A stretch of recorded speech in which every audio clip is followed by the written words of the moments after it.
बिल्कुल इसी टाइम दूर रास्ते से एक मोटर कार आती हुई दिखाई देती है। बूढ़े डाकू को लगता है कि अब उसकी जान बच गई है। वो तेजी से भागकर कार के पास पहुंचता है और मदद के लिए चिल्लाता है। कोई भी उसकी हेल्प नहीं करता और उस बूढ़े डाकू को मजबूर होकर तपते रेगिस्तान की तरफ जाना पड़ता है।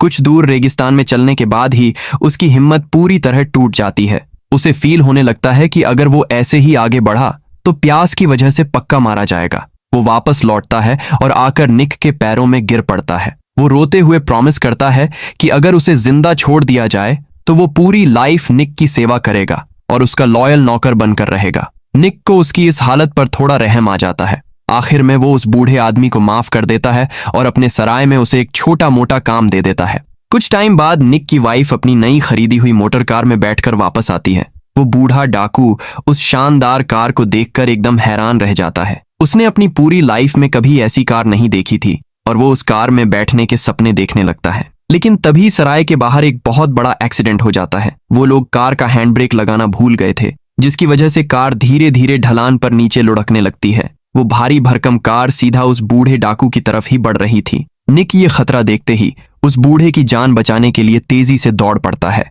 निक ने बिल्कुल एंड मोमेंट पर उस बूढ़े को धक्का देकर बचा लिया, लेकिन वो खुद उस कार के सामने आ गया। कार की चपेट में आने से वो बुरी तरह घायल हो जाता है। उसकी दोनों टांगें कार के नीचे आकर इतनी बुरी तरह कुचल जाती हैं कि वो दोबारा लाइफ में कभी अपने पैरों पर खड़ा नहीं हो सका। बूढ़े डाकू ने यह पूरा सीन अपनी आंखों से देखा और यह सब देखकर उसके दिल में अचानक लालच आ जाता है। उसे लगता है कि निक अब अपाहिज हो चुका है, वो कुछ नहीं कर सकता और यही अपना बदला लेने और उसकी सारी दौलत लूटने का सबसे बेस्ट मौका है। वो चुपके से शहर जाता है और अपने कुछ डाकू साथियों को वहां बुला लाता है। फिर वो सब मिलकर रेत में एक बहुत बड़ा गड्ढा खोदते हैं और बेबस निक को वहीं जिंदा दफना देते हैं। इसके बाद उस बूढ़े डाकू ने निक की सारी दौलत, उसकी कार और उसके पूरे बिजनेस पर अपना कब्जा कर लिया। निक ने अपनी पूरी लाइफ मेहनत करके जो बड़ा एम्पायर खड़ा किया था, उसका असली मालिक आखिर में वही डाकू बन गया जिसे निक ने अपनी जान पर खेलकर बचाया था। इसी खौफनाक सीन के साथ इस मूवी की स्टोरी का एंड हो जाता है।